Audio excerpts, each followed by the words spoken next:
అందరికీ నమస్కారం అండి. శ్రీ స్తంభాద్రి లక్ష్మీ నరసింహస్వామి ఆలయాన్ని గురించి ఇప్పుడు మనం తెలుసుకుందాము. ఈ స్తంభాద్రి లక్ష్మీ నరసింహస్వామి ఆలయము ఖమ్మం పట్టణము నడిబొడ్డున ఒక ఎత్తైన గుట్టపైన ఉన్నది. తెలంగాణలో ఉన్న ప్రముఖ ఆలయాలలో ఈ ఆలయం ఒకటి. ప్రహ్లాదుడిని రక్షించటానికి నరసింహస్వామి వారు ఒక స్తంభంలో నుండి వచ్చిన విషయము అందరికీ తెలిసిందే.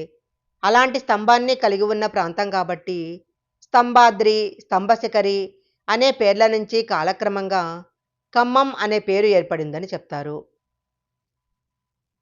స్థల పురాణం విషయానికి వచ్చినట్లయితే పూర్వము మౌద్గల మహర్షి ఈ స్తంభాద్రి ప్రాంతంలో శ్రీహరి గురించి తపస్సు చేయగా శ్రీహరి లక్ష్మీ సమేత నరసింహుడిగా ప్రత్యక్షమయ్యాడు. శ్రీహరి మునికోరిక మేరకు భక్తుల దర్శనం కోసము ఒక గుహలో కొలువై ఉన్నాడని స్థల పురాణము. ఖమ్మం కోటను నిర్మించే సమయంలో కాకతీయ చక్రవర్తి స్వామివారికి ఆలయం నిర్మించినట్లు చరిత్రక ఆధారాల వలన తెలుస్తుంది. ఆలయ చరిత్ర విషయము వచ్చినట్లయితే శ్రీ మహావిష్ణువు నరసింహావతారములో హిరణ్యకశపుడనే రాక్షసుడిని సంహరించి ఆయన కుమారుడు ప్రహ్లాదుడిని కాపాడిన కథ చాలా ప్రముఖమైంది.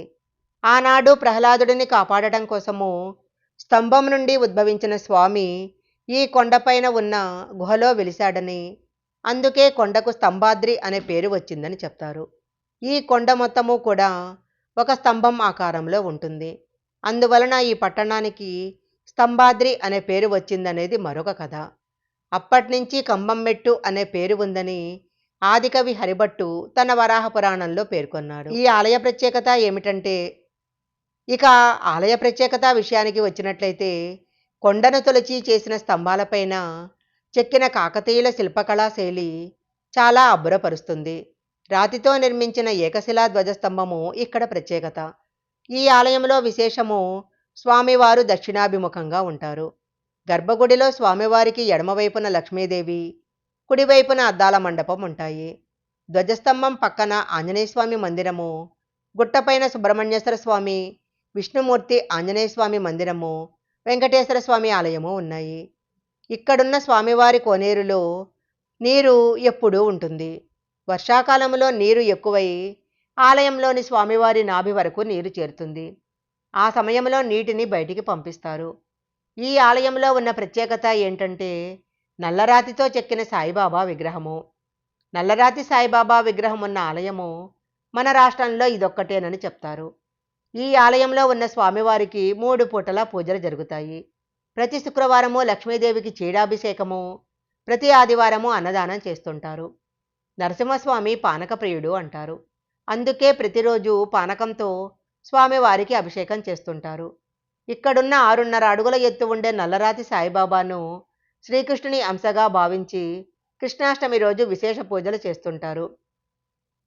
నరసింహస్వామి అవతరించినట్లు చెప్పే వైశాఖ శుద్ధ చతుర్దశి రోజు ఆలయంలో ప్రత్యేక పూజలు జరుగుతాయి.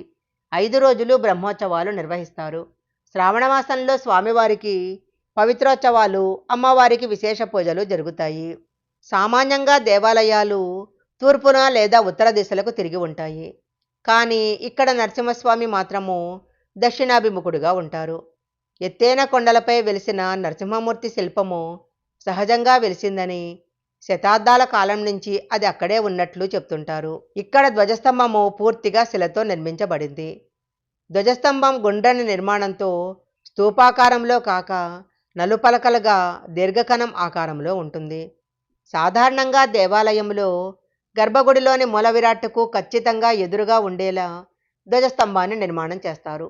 కానీ ఇక్కడ మూల విగ్రహానికి ఎడమవైపు మూలగా కొంత కోణంలో ధ్వజస్తంభం ఉంటుంది.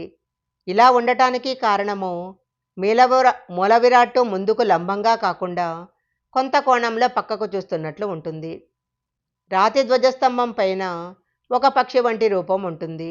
అంటే దానిని నరసింహావతారం ప్రాథమిక రూపమైన విష్ణుమూర్తికి వాహనమైన గరుత్మంతునిగా భావించి గీచి ఉండవచ్చు. మరొక పక్క ధ్వజస్తంభం పైన చేప వంటి ఆకారం కనిపిస్తుంది. స్తంభం తొడుగు లోపల పరిశీలించినట్లయితే దశావతారాలన్నీ కూడా చెక్కి ఉంటాయేమో. ఈ చేప మత్స్యావతారానికి ప్రత్యేకగా గీచి ఉండవచ్చు. ఎత్తుగా ఉండే కొండపైన సంవత్సరం అంతా కూడా నీటి నిల్వలు ఉంటాయి. కొండను రెండుగా చీల్చినట్లుగా ఆ ప్రాంతంలో అంతమైన కొలను కనిపిస్తుంది. ఉగ్రరూపుడైన నరసింహుని శాంతింపచేయటానికా అన్నట్లు కొలనెప్పుడూ నిండుగా ఉంటుంది.